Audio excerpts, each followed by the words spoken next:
Father Dennis. Father Dennis. Onugba ti o. Ekwe gbe mewa mu. So disappointed.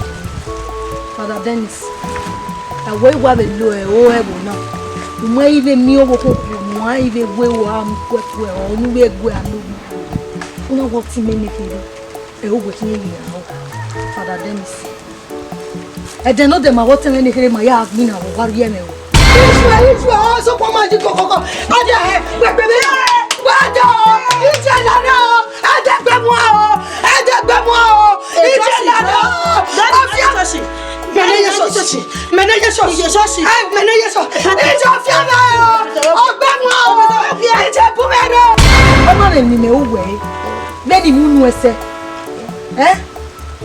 Dem mi me unu e. Ogo me kia me dere obu tie me ugu ego. Ikwedu ene na una liye ke na ya lo be koteme. Enu me na ya hama o ma zame. Asamo to kan ari ye yo me ko anu saba no kan gele mi. Enu gbe wi me na. Awu gbe enu gbe wi me na. Talofo. Di me talofo me. Be ka ko. Point of correction here, not alone at the bar. You can like a correct way first of it. Where he met you when I go up. Hey, woman, you might go again. Where? Oh, go me go, you will let guy will not hear. Me? Yes, I can take Buene Makiri. So why won't you be mad? Oh, but you were better than I wear. Oh, one more so. Wario or who got it? Oh, yes, I'm over the corner. Here, I will move Maculari. Yeah, lady, you umukulari.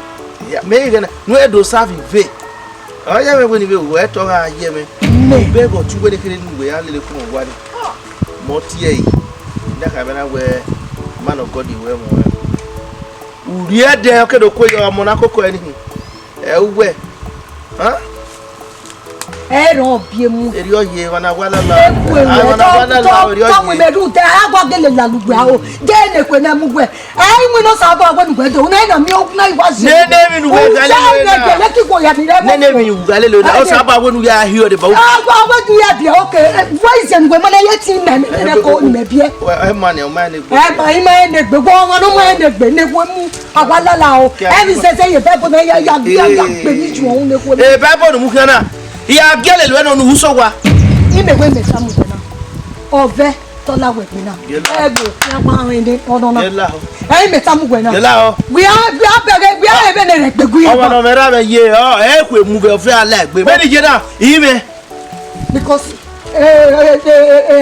yo be bastard we na e ra no ise ro o sa pa nu me se gbe kono u fe fe le ministry no ge o ga ebe we ye me je pe amu me ku egun go public eku gbe to mu me iguwe mu epo we na because wala e ba we le ku emu ba we o si oko ave ala we gbe ebo ti yan ki on ono na no wa sunu na ya ka mo sa bu ani egbe oge e me me kan ga nu e oge me aba gbe go fire again o aba gbe o no ki o no li go fire ko again ai Neguemu abalalo a o wa he wigi u wa papa no zo every subia ne go je yo ye ove o la gbegbe be na we edi o ye we ni se we ana ki gbo ne bi ara ba ire u na no he wo mure wa o a bible kan la we gbe de we ya we ni dio reverend father you were wa ri ziga ka ko we do mo no wa